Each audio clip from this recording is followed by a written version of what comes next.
خب نوبت میرسه به 120 ثانیه با ایمیل های شما عزیزان. اسماعیل و مرتضی از لارستان خیلی ممنون از نامه پرمحبتتون. چشم تلاش میکنیم که همه مواردی رو که برای ارتقای برنامه گفته بودیم در اسرع وقت انجام بدیم. فریبرز عیاقی عزیز، خوشحالیم که بیننده پیکشادی هستی. در مورد خواستت هم اقدام کردیم. دوست گرامی روزانا، خیلی ممنون بابت کلیپ جالبی که ارسال کرده بودید. علی اصغر جعفری، ممنون بابت نکات بسیار مفید و دلسوزانه و مسئولانه‌ای که نوشته بودی. حتما اقدام می‌کنیم. نیما از تهران، به روی چشم کلیپ‌های طنزی که خواسته بودی ارسال می‌کنیم. آدریار عزیز، از کارهای قشنگ تشکر می‌کنیم، به دستمون رسید.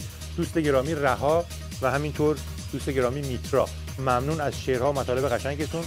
سیما کامیار، خیلی ما رو شرمنده کردین، تلاش می‌کنیم شایستگی لطف شما رو به دست بیاریم. احسان شاهین، به روی چشم درخواستت رو انجام میدیم. علیرضا افشارچی عزیز، مطالب بسیار مفید به دستمون رسید.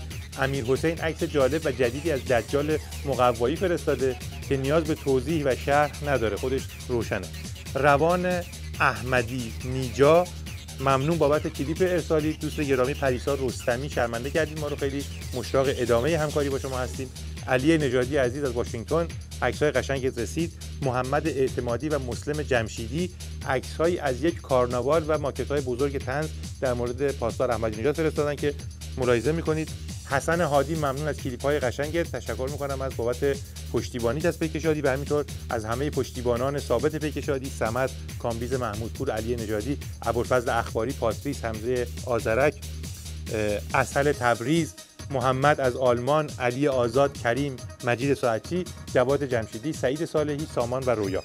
دوست گرامی شیرین، ممنون بابت اطلاعات جالبی که برامون فرستاده بودید. همینطور فریبرز ممتحن، توضیحات و اطلاعات افشاگرانه در مورد لاریجانی ها بسیار مفید بود، در اختیار برنامه‌های زیرت قرار دادم. دوست گرامی پوران محمدی، ما همراه شما به رزماوران آزادی در سوریه درود می‌فرستیم. ترانه طنز طلسم شکسته را که خواسته بودید براتون ارسال می‌کنیم.